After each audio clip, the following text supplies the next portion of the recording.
Olá, irmãos, sejam muito bem-vindos. Estamos mais uma vez no Bate-Papo entre Amigos. Hoje a gente vai falar sobre hermenêutica e a relação dela com a pregação expositiva na vida da igreja. O que isso afeta, de que maneira isso pode nos afetar. Deixa eu enviar aqui para o pastor Mendes, para ele acessar aqui. Deixa eu enviar aqui. Ah, chegou.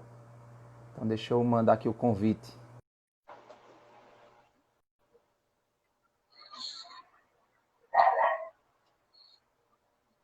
Estão aguardando ele aceitar o convite.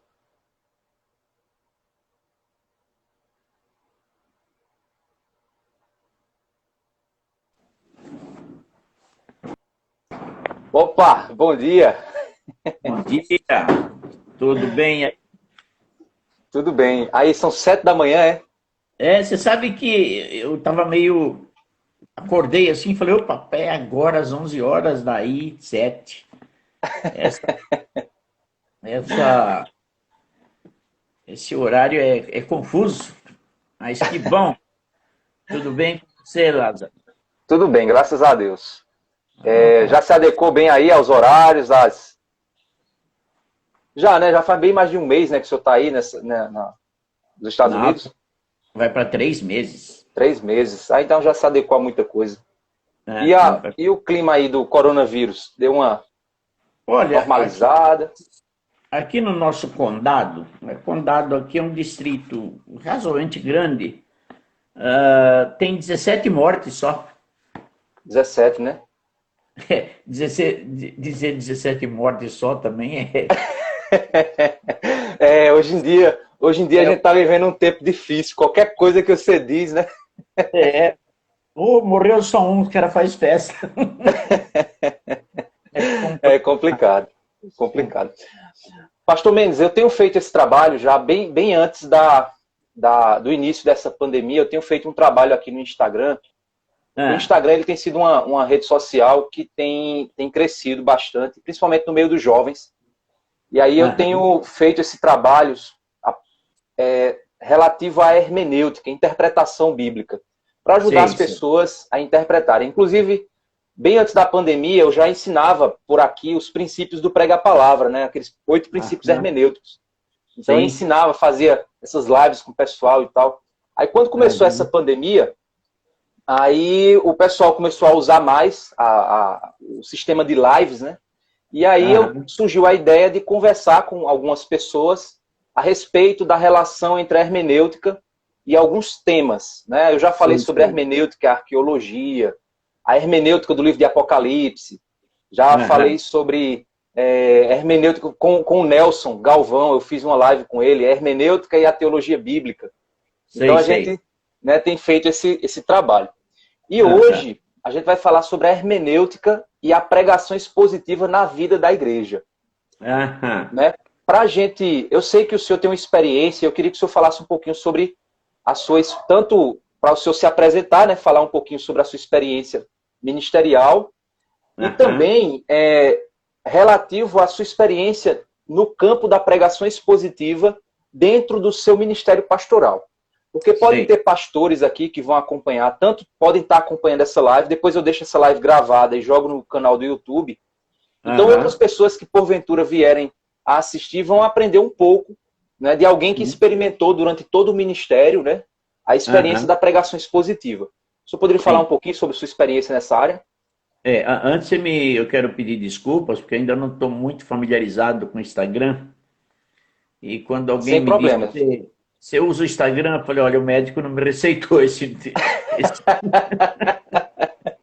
Mas eu tenho feito algumas lives daqui mesmo com alguns colegas pastores aí do Brasil. Estou começando a me familiarizar com o Instagram. Olha só. Muito bom. Ok, a nossa história começou em 1980, quando, chegando ao Seminário Bíblico Palavra da Vida, nós nos juntamos a um grupo lá em Atibaia, que tinha eu não sei se era congregação, acho que ainda era ponto de pregação, né? Ou caminhava para ser uma congregação. E esse grupo me convidou, e ali estava no grupo o professor da Faculdade Teológica Batista de São Paulo, o pastor e missionário americano Karl Lackler. Hoje ele está com 97 anos, morando aqui nos Estados Unidos, e ainda muito lúcido. E ele foi o meu grande mestre na exposição bíblica. Aliás, parece-me que na Faculdade Teológica Batista do Estado de São Paulo ele foi o pioneiro em começar para valer a exposição bíblica. E daí nós começamos. E me perdoe, não é o corona, não, é corona. Não. Eu vou botar a máscara ali para não ter problema. Põe a máscara aí, tá? E aí nós começamos, eu comecei a me familiarizar com a exposição bíblica. E o que aconteceu? Logo que eu cheguei, eu era o primeiro anista no seminário, e ele falou, nós vamos expor o 1 João. E eu vou expor um texto, e logo no domingo seguinte você expõe o outro. Eu falei, Carlos, eu ainda não estudei hermenêutica, exegese. Ele falou, ótimo, você não está estudando ainda. E aí eu fiquei, ele começou a pregar no domingo, e eu lá olhando ele, buscando a grande ideia, sentença de transição, se aprofundando no texto. E eu falei, puxa vida, eu vou seguir os caminhos do mestre aqui. No domingo seguinte eu estava lá com a mensagem pronta. Pronta do meu jeitão, né? Sim, sim. E na segunda-feira nós saímos lá na Palavra da Vida, no nosso condomínio, para andar em volta do lago e discutindo as mensagens. Discutindo a minha e a dele. Aí, discutindo a minha mensagem com ele, andando em volta do lago, ele falou assim para mim, sabe, rapaz, eu gostei da sua grande ideia. Falei, puxa vida, foi a primeira que eu fiz? Não, mas você contou algo interessante que eu não havia visto no texto. Ele era meio psicólogo, entende? Sim, sim. Uma forma de ele ensinar incentivando. Aí começamos, né? E para mim, o modelo que eu tenho é a grande ideia, sentença de transição e partir para os detalhes do texto que compõem os pontos do sermão. E fidelidade total ao texto e observando as palavras que mais se repete, o tempo do verbo, tava aquela coisa toda que ele me ensinou e ficou enraizado. E a primeira igreja batista de Atibaia começou com essa carta, foi a primeira. A partir daí, meus irmãos, nós não pregamos mais sermão para choque de caminhão. Você conhece o sermão para choque de caminhão? Não, conheço não. Agora os caminhões são bem modernos, mas mais antigamente você andava pela estrada, o caminhão sempre tinha uma frase lá do caminhoneiro, no para-choque do caminhão. E alguns pastores, parece-me que liam aqueles para-choques e falaram, puxa vida, vou fazer um sermão sobre essa frase aí. E aí um dia alguém chegou no Pregue a Palavra, por incrível que pareça, parece que era alguém familiarizado ao sermão para-choque de caminhão, falou, olha, eu estou com um sermão prontinho, só falta o texto. Nós ouvimos isso. Meu Deus do céu. Mas isso é muito comum, não é? É muito comum, é muito comum. E aí nós começamos a expor as cartas, os livros do Velho, do Novo Testamento. Agora, a maturidade da igreja adquirida debaixo da exposição bíblica é inquestionável, Lázaro. É inquestionável. Se eu tiver que dizer para você qual é a razão do sucesso de 40 anos à frente de uma igreja e o crescimento, claro, primeiro a grande bênção de Deus que nos capacita e vem tudo dele, mas eu colocaria em segundo lugar a exposição bíblica. É impressionante como a exposição bíblica. Por quê? A grande vantagem, eu vou avançando aí, você vai interagindo comigo, tá? A grande vantagem da exposição bíblica é que ela prende você no texto. E você ela é quem comanda o texto. Ela é quem comanda a mensagem. Comanda. E aqui, eu estava analisando escrevendo alguma coisa sobre essa live que nós iríamos ter. E eu avancei um pouquinho mais. A questão da hermenêutica, que é a interpretação do texto e das palavras. Vamos dizer assim, em termos bem simples. E eu fiquei lembrando do Supremo Tribunal Federal. Hum, Há um tempo atrás, eu não lembro qual lei, não deu tempo de pesquisar, que os jornalistas questionaram a hermenêutica do, do juiz na interpretação daquela lei, do texto da lei. E todos questionaram. Aí eu fiquei pensando, será que a hermenêutica daquele juiz foi boa ou não foi? Aí eu fui pesquisar um pouco mais. E fui pesquisar um pouquinho mais sobre cosmovisão. Cosmovisão é entender como é esse mundo, né, e as relações humanas, entender o papel dos indivíduos, entender o papel na sociedade, enfim, entender a existência da vida. Qual é a visão do mundo que nós temos? Então, provavelmente, aquele juiz fez uma hermenêutica estribada na sua visão de mundo. E sim. na sua visão de mundo, ele poderia ser alguém, sei lá, progressista ou com ideologias marxistas. Então, a sua cosmovisão acaba determinando a hermenêutica. Para mim, esse é o grande perigo nos nossos dias. Nós temos muitos colegas pregando, tentando pregar a exposição bíblica, mas não de maneira honesta. Porque ele coloca a sua cosmovisão antes da Sim. interpretação do texto e das palavras. Ou Eu não seja, ele sei se faz uma leitura do texto bíblico cheio de pressupostos, né? exatamente. Esse é o grande problema. E aí você começa a ouvir determinados. E eles alcançam assim, um índice muito alto na mídia aí, porque o pessoal parece que não percebe isso. E isso me chama a atenção, por exemplo, quando eu estava lendo sobre, deixa eu ver, Isaías. Isaías, quando Deus o chama, ele fala, eu? E aí Deus fala que vai capacitá-lo. Agora, Jeremias é fantástico. Jeremias dá todas as desculpas. Aí Jeremias fala o seguinte: eu vou pôr as minhas palavras na tua boca. Lázaro, a coisa agora complica. Nós, expositores, de repente nós enfrentamos um texto e vamos ter que pregar esse texto sobre, por exemplo, amar a esposa como Cristo amou a igreja. E a nossa esposa está sentada na primeira fileira, olhando para nós. Rapaz,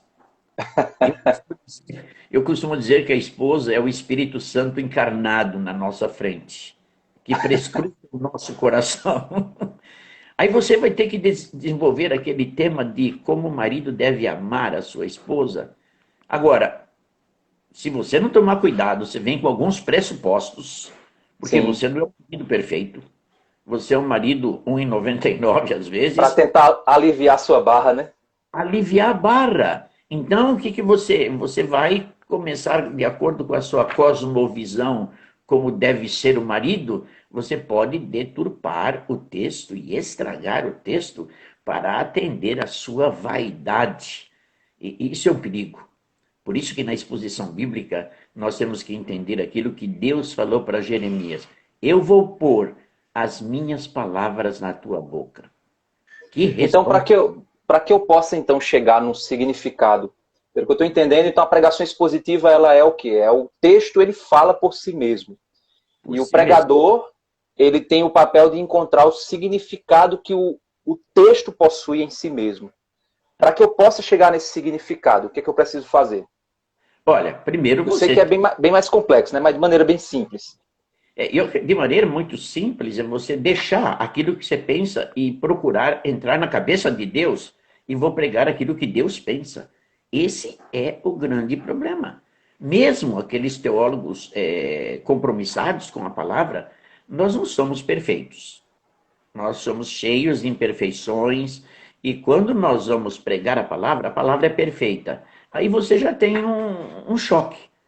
Você é Sim. imperfeito, você tem os seus pressupostos, às vezes, E se você não tomar cuidado com esse coração enganoso, você pode violentar o texto com seus pressupostos, até numa justificativa diante da igreja, para justificar o seu comportamento, as suas atitudes, diante de seus filhos, diante da sua esposa.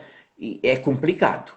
É complicado. Por isso que quando nós nos colocamos diante da igreja, nós temos que dizer: Senhor, por favor, fale através desse homem imperfeito. Não permita que os meus pressupostos sobreponham à palavra. Esse é o grande problema, Lázaro. Você sabe que eu incentivo os pastores a pegar um livro da Bíblia. Porque se eu fosse só escolher alguns textos, provavelmente eu não pregaria Hebreus 6. Sim. Provavelmente não pregaria... Salmo 23, Salmo 91. Não pregaria Mateus 19, Mateus 5. É complicado. Por quê? Porque nós evitaríamos esses textos por ser difícil de interpretação e, às vezes, ou muitas vezes, porque ele vai bater em alguma área da nossa vida que nós temos aqueles pecados de estimação. Não mexa nisso. Por isso que o grande problema na exposição bíblica é falar aquilo que Deus mandou falar. Às vezes a gente vai pregar um determinado assunto e por exemplo, quando você escolhe versículos para pregar, imagina que você agora escolhe um versículo ali sobre divórcio e casamento. E aí você tem pessoas que estão passando por dilemas dentro da igreja. Essas pessoas vão achar que você está dando indireta para elas. Como eu escapo disso? Escapa disso pregando um livro da Bíblia. O livro inteiro. Isso, meus irmãos, cheguei aqui. Eu gostaria de ter evitado esse texto, mas não tem como evitá-lo. E eu vou expor, e para aqueles irmãos que vão ser duramente confrontados com esse texto, que eu possa ser gracioso, amoroso no transmitir a mensagem da palavra de Deus. E que os irmãos ganhem o entendimento de que esta é a verdade. Porque você tem ovelhas que vieram de um contexto, o Lázaro, em que o divórcio era vendido na porta da igreja no carrinho de pipoca. Eu tenho, se você permite, eu tenho uma ovelha. Ele é um dos meus melhores amigos, uma das melhores ovelhas que tenho no rebanho lá em Atibaia. Esse homem, ele está há 30 anos, um pouco mais, conosco. Ele veio de um contexto de um lar destruído. Ele já tem filhos adultos, no segundo casamento. Mas esse homem, não foi nenhuma nem duas vezes que ele chorou, mas chorou mesmo, de derramar lágrimas, dizendo: Pastor Mendes, por que eu fui enganado? Porque quando eu fui me casar, eu estava recém-convertido, o pastor que me fez o casamento falou: não, pode casar, não tem problema nenhum. Você pode ter duas esposas vivas, não há problema nenhum. E aí começou a inventar coisas. Hoje esse homem chora. E sabe o que ele me disse? Na primeira vez que eu fui visitá-lo, assim que ele chegou de São Paulo para Atibaia, e sabendo da situação dele, eu falei: você é muito bem-vindo, eu vou pastorear você, a sua família, quero amá-lo, mas só que dentro da sua situação de divorciado e recasado, você jamais vai poder ser um líder espiritual, um professor, um pregador na igreja. E hoje ele fala: essa sinceridade foi que ganhou o meu coração de permanecer até hoje firme no Senhor e amando a palavra de Deus. Às vezes nós achamos que vamos magoar pessoas. Nós vamos tirar pessoas do engano, Lázaro. É incrível o número de exemplos que nós temos em Atibaia, porque Atibaia está muito próximo de São Paulo. É impressionante. A última família que chegou veio de uma igreja, se eu não me engano, mais de tendências pentecostais ou neocarismática. Assim que começamos a pregar em muitos da Assembleia de Deus, falou: pastor, o que é isso que o senhor está falando? Nós nunca ouvimos isso. Daqui eu não saio mais. E é impressionante. O número de pentecostais que têm se filiado à PIBA, nos últimos anos é impressionante. Eu não sei se isso está acontecendo aí na região de vocês. Acontece. Na igreja que eu pastoreio hoje, a gente tem recebido pessoas de igrejas neopentecostais, de igrejas pentecostais, exatamente em virtude de não haver em muitas dessas igrejas, batistas a gente sabe também tem muitas que não pregam expositivamente. Mas o fato de você não ter uma exposição bíblica faz com que as pessoas elas olhem para a Bíblia com outra cara quando elas escutam a exposição. Elas dizem assim, parece que elas dizem assim, meu Deus, eu nunca imaginei que a Bíblia era tão fácil de entender. Né? Você sabe o que aconteceu com um deles? Ele Sim. era pregador na igreja, uma dessas igrejas pentecostais. Ele era pregador e ensinava. E ele veio para a igreja com toda a sua família, com a sogra, a mãe dele, umas velhinhas, e uma filha de, acho que não me engano, 9 ou 10 anos. Aí fui fazer uma visita a ele. Ele falou, pastor, eu estou envergonhado. Eu falei, por quê? Porque a minha filha, participando do Piba Kids é um trabalho que a gente tem das 9 a meio-dia na igreja, de uma escola dominical diferente para crianças. Ele falou, minha filha começou a me ensinar coisas que eu nunca aprendi. Com 9 anos de idade, eu estou com vergonha do que eu preguei. Pastor, jamais vou pregar. A menina de 9 anos, 2, 3 domingos da igreja, deixou o homem encantado com aquilo que ela estava aprendendo. A coisa aí fora é feia, viu, Lázaro? É complicada. Pastor, a gente tem hoje um fenômeno interessante. Eu queria saber sua opinião.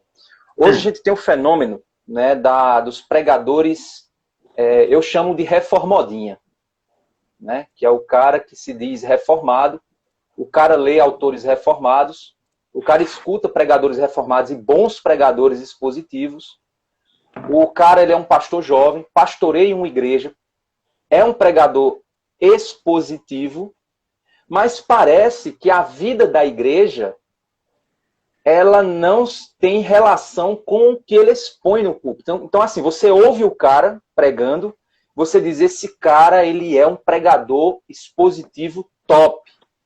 Mas quando você olha para a igreja do cara, a igreja é completamente fora do padrão. Você sabe que tem pessoas em pecado, você sabe que tem... E aí eu fico sem entender por que isso acontece. Como é que o cara ele é um pregador? Eu, às vezes, eu tenho uma teoria. Eu chamo de pregador papagaio. É o cara que repete o que ouve. Mas ele não aplica na vida da igreja aquilo que ele ouve. O que é que o senhor pensa a respeito disso? Ô, rapaz, você foi mexer no vespeiro agora. Eu vou dizer para você, eu não sou nem arminiano, nem calvinista. Eu sou bíblico. Amém. E jamais Amém. gostaria que a igreja que começamos em Atibaia fosse chamada de reformada ou não reformada. A primeira igreja batista de Atibaia é uma igreja bíblica. Eu vou voltar ao texto lá de Jeremias. Jeremias, agora eu vou botar as minhas palavras na tua boca. Aí o que acontece? Quando você entra numa caixinha, seja a caixinha arminiana ou a caixinha calvinista, meu amigo, você fica preso àquilo que você fica de forma preso, que você começa a ignorar, até deturpar outros textos. Eu, por exemplo... Para encaixar no seu pressuposto. Encaixar no seu pressuposto. Isso é um perigo, gente. Eu tenho amigos calvinistas que participam, ou participavam do nosso colegiado na Atibaia, agora eu estou aposentado, né? Mas extremamente honestos. Quando iam expor um texto, meus irmãos, eu tenho um posicionamento de que é Deus que escolhe, o homem não tem vontade nenhuma, mas, meus irmãos, esse texto aqui me deixa a pensar. E um arminiano usando dessa sinceridade. Alguns calvinistas, alguns arminianos, eu diria que são meio xiitas. Meus irmãos, desenvolve assim um texto já com pressupostos e às vezes com palavras duras, às vezes até ofendendo aquele que pensa um pouco diferente dele. Eu não sei, esse não é o caminho. E o resultado vai aparecer na igreja. Eu conheço alguns calvinistas, xiitas, que a sua igreja não cresce. Não cresce mesmo. E quando você vê seus vídeos, é amargura, é ataque, é orgulho, não tem humildade. Meus irmãos, sejam calvinistas, não há problema nenhum. Sejam arminiano. Aí tem problema da perda de salvação, né? Mas o pessoal já coloca arminiano tudo num saco só, numa bacia só, né? Mas você pode ter as suas tendências teológicas, mas muito cuidado, seja honesto. Às vezes eu pego um texto e falo, irmãos, esse texto aqui, eu vou agora, estou terminando o 1 João, e eu vou pregar sobre aquele pecado que João fala, esse pecado eu digo que não ora, é pecado para a morte. Eu estou trabalhando já a semana toda naquele texto, e olha, já trabalhei há 40 anos, já preguei várias vezes. Então, eu vou até tentar fazer um enunciado que, por exemplo, quando a igreja exclui uma pessoa excluída é porque ela está obcecada pelo pecado e não quer abandonar o pecado, correto? Sim. Será que não é um pecado para a morte que a gente não deve orar? Boa pergunta. É a gente pensar, porque na disciplina bíblica, quando a igreja aplica a disciplina, primeiro, não é falta de amor, é obediência à palavra. A pessoa não ouviu, continua obcecada ao pecado e ela é considerada fora dos nossos. O apóstolo Paulo disse, com esses nem comais pizza. A pizza eu que coloquei. Com esse, senão vamos dizer que eu sou herege aí. Nem comais. Será? Eu entendo que quando nós disciplinamos como igreja alguém, esse alguém deve ser totalmente abandonado por nós. Não tem que ter comunhão nenhuma. Sabe por quê? Porque agora é Deus dizendo, vocês disciplinaram, agora deixa que eu vou cuidar. Agora não é a igreja mais que cuida. Eu vim de igrejas, você não vai acreditar, que excluía a pessoa e ao mesmo tempo que a pessoa estava excluída, elegia uma comissão de membros para visitar essa pessoa excluída. Absurdo! E essa comissão ia lá e batia nas costas, mas é porque o pastor ele é muito duro, faz isso não. Ia comer pizza. E a disciplina não fazia efeito nenhum. Por isso que eu tenho pensado, será que Deus não se cansa tanto de pecados de determinadas pessoas que leva a igreja a discipliná-lo e talvez seja um pecado para a morte? Claro que eu estou fazendo uma alusão ao texto que não é para deixar de considerar também, mas a gente tem que fazer tudo isso com muito cuidado, e aí eu posso emendar ali com 1 Coríntios 11, a ceia do Senhor, tem muita gente que morre, que participa da ceia, não discernindo o corpo de Cristo. Mas agora, examinando o texto de 1 João capítulo 5, você percebe ali que a igreja já tinha esse ensinamento e sabia que ela não devia orar para determinadas pessoas. Eu fiquei impressionado, eu vi esse texto e novamente abri os meus olhos. A igreja sabia. E ele faz uma recomendação, há pecado para a morte, e esse pecado eu digo para vocês, não ore. Então parece-me que a igreja sabia qual era esse pecado para a morte. É apenas uma palhinha aí dentro das grandes dificuldades da exposição bíblica. Agora, pastor, então é possível você ser um pregador expositivo no púlpito e a sua igreja ela não ser uma igreja santa, no sentido, não no sentido perfeita, mas uma igreja que parece que não aplica muito o que a palavra diz. Eu vou arriscar dizer, eu acho quase que impossível. É quase que impossível. Eu vou trazer aqui uma experiência empírica, porque nos meus 40 anos de PIBA. Eu falo para as pessoas que PIBA viveu 40 anos, completa 40 anos esse ano aqui, e nunca tivemos problemas de separação, de brigas, nunca, nunca, nunca. Agora, a visão da PIBA, dentro da exposição bíblica, é que ela sempre foi ensinada em Tito 1 e 1 Timóteo 3, ela sempre foi ensinada da necessidade de uma liderança espiritual e da obediência da igreja aos seus líderes espirituais e sabedora de que todos esses líderes estão qualificados à luz da palavra. Lázaro, aí você ganha o jogo. Aí você ganha o jogo. Eu vou só trazer o que aconteceu na minha despedida.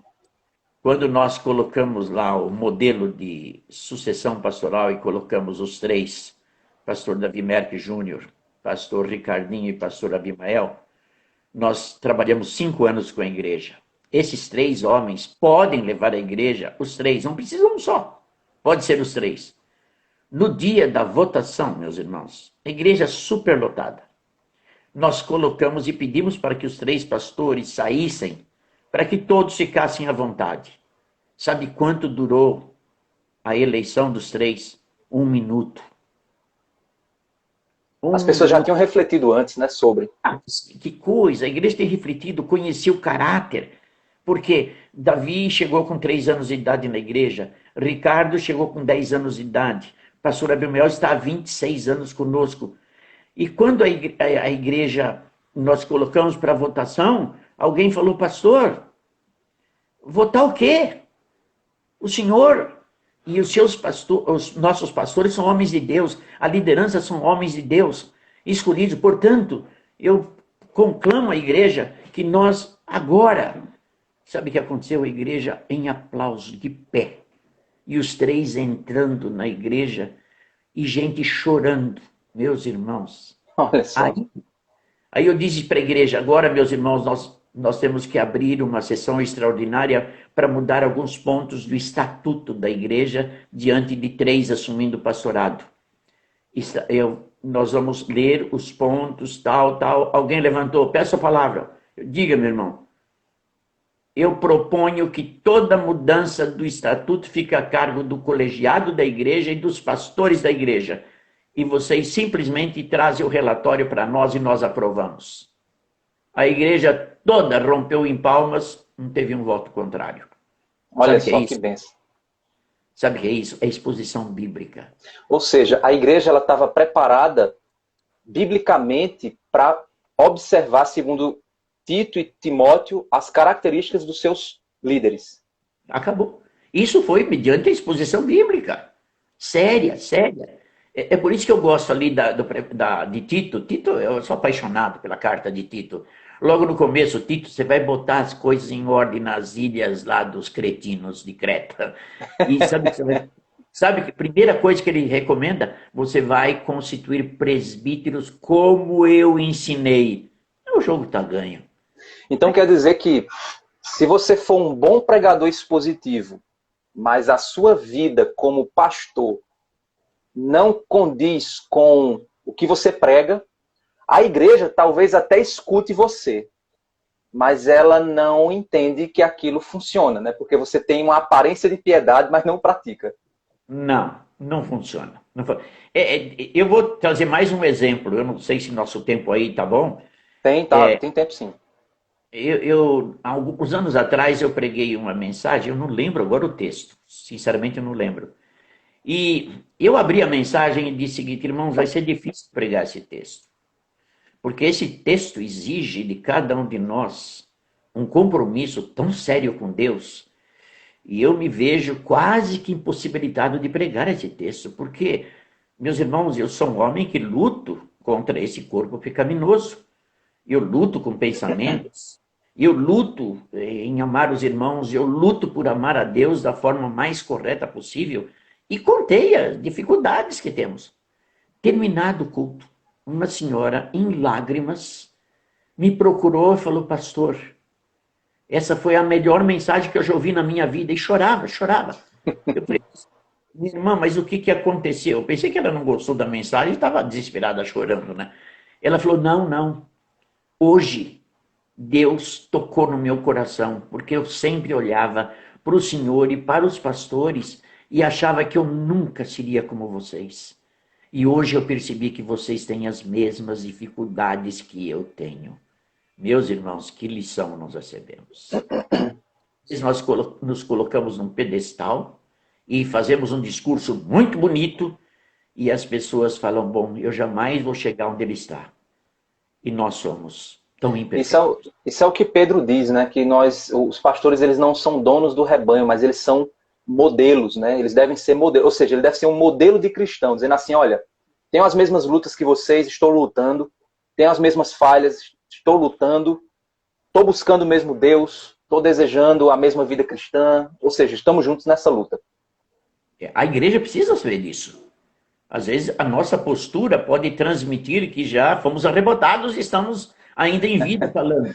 Não, e sem contar que as pessoas que convivem mais de perto, elas vão ver as nossas falhas de caráter e vão dizer assim, ó, esse cara é um mentiroso. Ele diz lá em cima no púlpito que é uma coisa, mas eu sei quem ele é. Exatamente. A exposição bíblica e você tendo uma cosmovisão séria, uma cosmovisão convertida, vamos chamar assim. Sim.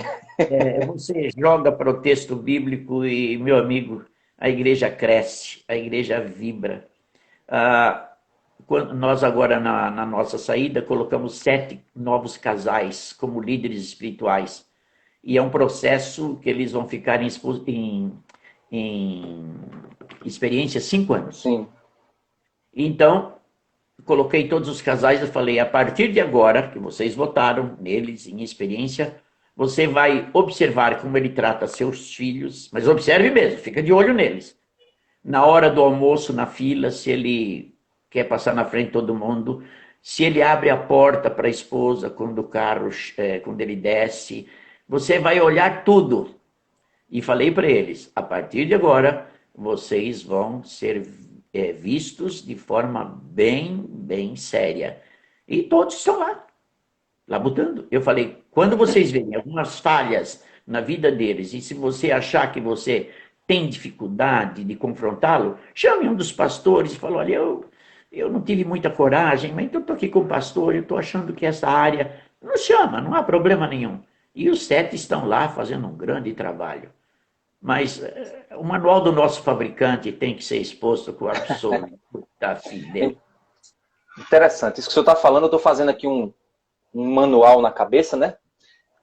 Então, assim, a gente percebe que para você, a relação da interpretação com a exposição na vida da igreja, primeiro eu tenho que expor o texto bíblico da maneira como a palavra de Deus deve ser exposta, devo me esvaziar dos meus pressupostos, e além de expor livros inteiros, né, para você ter a dieta certa, né, as quantidades, as porções de comida certa para a igreja, o pastor também deve viver essa vida piedosa diante da igreja, né, liderar a igreja com essa vida piedosa, e, consequentemente, a igreja ela vai ser preparada para tanto para avaliar a vida do pastor e aprovar essa vida conforme o padrão definido por Deus, e ao mesmo tempo abrir mais os ouvidos para ouvir a mensagem que ele expõe, como também ela vai ser protegida contra as heresias, contra os erros, contra o pecado. Porque quando você começa a aplicar, por exemplo, a disciplina eclesiástica, e você nunca ensinou isso para a igreja, a própria igreja vai se levantar contra você, dependendo do que a igreja aprendeu que é disciplina. Ela não tem talvez a mínima ideia o que seja, né?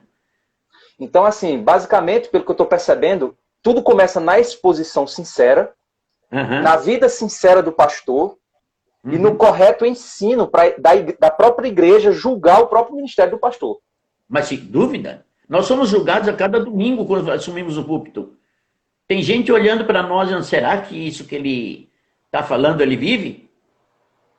É complicado. Deixa eu dizer mais uma coisa interessante.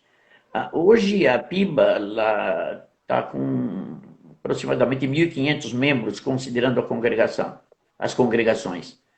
Lázaro, é um milagre de Deus. Como que uma igreja que prega contra o divórcio, contra o recasamento, contra a mulher pastora, cresce? É verdade.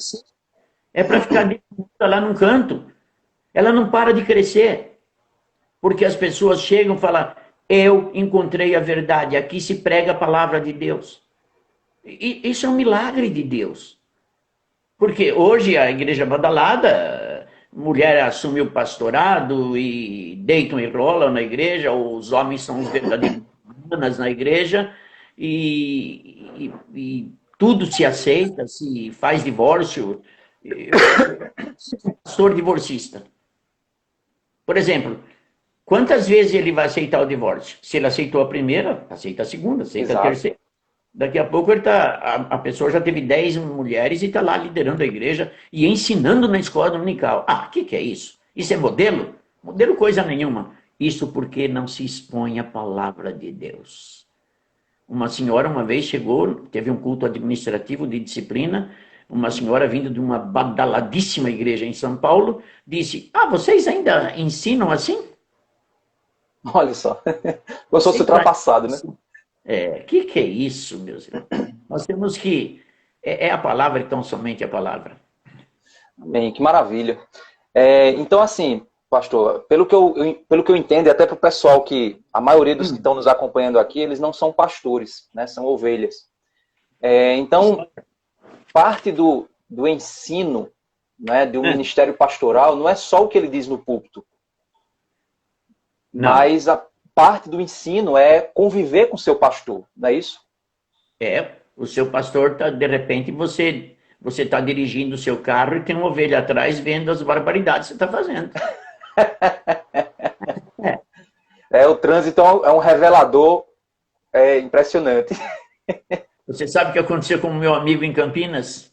Sim. Ele estava indo para pregar numa igreja, foi convidado, e alguém, eu não sei se ele, numa manobra assim, deu uma fechada numa pessoa e foi pedir desculpa, né? A pessoa lascou um palavrão, ele falou, paciência, errei, mas o cara não quis aceitar o meu erro. Aí ele foi pregar na igreja. Quando ele chega lá, quem era o dirigente? O cara do palavrão. O cara do palavrão. Aí não dá, né? Aí não dá. Se eu fosse o pregador, eu acho que eu não ficaria quieto, não. Aí não, o sangue profético ia ferver, viu? Teve uma vez que eu fui no dentista, e aí a atendente lá me tratou de uma maneira muito mal, e eu disse, rapaz, agora eu vou pegar meus direitos agora. Aí eu digo, não, vou ficar na minha. Quando eu cheguei lá para ser atendido, aí a dentista disse, o senhor é pastor, né? Eu disse, sou. Ele disse, porque a atendente disse que lhe conhece. Aí eu digo, olha só, se eu tivesse chegado lá e disse, olha, você... Tá aí. Tem vezes que o Espírito Santo salva aquele gol aos 47 minutos do segundo tempo. Tem que ter cuidado. Pastor, para esses nossos momentos finais aqui, eu queria que o senhor, a partir de sua experiência de vida como pastor, e o senhor desse alguns conselhos para quem quer ser um pregador expositivo, quem quer entrar no ministério pastoral. E aí o senhor fica à vontade, a gente tem aí temos 15 minutos ainda. Dizem que conselhos, se eles fossem bons, seriam vendidos, né? Mas o primeiro conselho que eu quero dar é primeiro para mim, tá? Quando esse texto de Jeremias, capítulo 1, versículo 9, fala que Deus disse a ele, Jeremias, eu vou colocar na sua boca as minhas palavras. Rapaz, isso aí faz eu tremer. Porque quando eu vou pregar, quando você vai pregar também, Lázaro, é Deus colocando as suas palavras na minha boca. Rapaz, e nós saímos de casa e vamos encontrar 300, 400, 500, 1000 pessoas, 200, sentadas em bancos dizendo, eu quero ouvir o que Deus vai falar ao meu coração. E quem que vai transmitir essa palavra de Deus? Sou eu, é você, somos nós os pregadores. Rapaz, isso me faz tremer. Não é fácil. Aquelas pessoas estão sentadas ali, algumas vivendo momentos tão difíceis. E se formos fiéis à palavra de Deus, sem dúvida nenhuma, respostas vão aflorar naqueles corações, vão quebrantar corações. Mas nós temos que falar as palavras que Deus colocou na nossa boca. E aí nós temos que domar esse leãozinho aqui dentro de nós, que às vezes não quer que nós falemos aquilo que Deus mandou falar. Um dos personagens bíblicos que mais me amarro é Jeremias. Rapaz, esse cara teve um ministério frustrado, não teve sucesso nenhum. Esse cara sofreu. Tem gente que quer ter o poder de Jeremias, mas não quer ter o que ele passou, né? Poder todo mundo. Mas é interessante. Uma coisa eu admirei nesse homem, sempre admiro, ele jamais deixou de falar aquilo que Deus mandou ele falar. E ele reclama para Deus, Senhor, como que eu vou fazer? o pessoal vai me matar, e por que que eu nasci? Inclusive, quando ele fala, por que que eu não morri no útero da minha mãe, tu não fala, mas que homem maldoso. Não é que ele é maldoso, não. Ele não queria ter nascido para não ver aquilo que o povo faria contra o seu Deus. E olha, o único sucesso de Jeremias foi falar aquilo que Deus mandou ele falar. Lázaro, nós vamos responder diante de Deus. Eu, Tiago capítulo 3, versículo 1. Não sejais muitos de vós mestres, sabendo que receberão maior juízo. Então, o conselho que eu deixo aos colegas, aqueles que estão iniciando, fidelidade total à palavra de Deus. Não brinque. E ame a exposição bíblica. Quando você vai pregar um texto, olhe para aquele texto e diz, Senhor, este é o recado que o Senhor quer que eu dê para a igreja. Agora eu vou trabalhar nesse recado. Esse recado pode ser muito complicado, mas me ajude na exposição bíblica a torná-lo fácil, para que a igreja entenda, para que aquele adolescente entenda, para que aquele jovem entenda, para aquele senhor idoso entenda. Eu costumo dizer, Lázaro, que quando nós preparamos a mensagem, nós estamos aqui com os livros, examinando a origem das palavras, nós estamos numa transmissão em preto e branco. Quando o sermão está pronto, nós vamos para o púlpito, tem que ser a cores.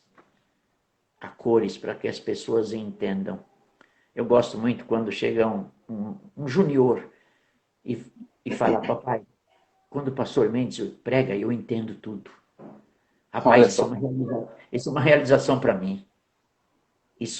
O pastor Ricardo, o meu neto está entrando aqui, mas ele pode participar, viu? Bom dia. Ele acordou agora.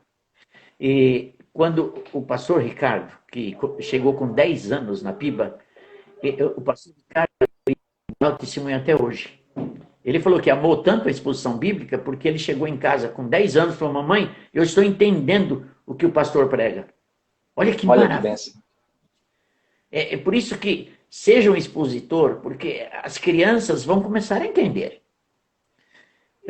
Na época que o pastor Lackler me ensinava a exposição bíblica, teve um domingo que eu não fui à igreja, fui acometido de uma forte gripe, e eu tinha um filho de 9 anos na época.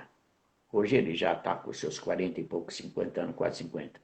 Ele chegou, e eu falei, filho, como é que foi o culto? Ele falou, foi bom, mas o pregador não foi expositivo. 9 anos de idade.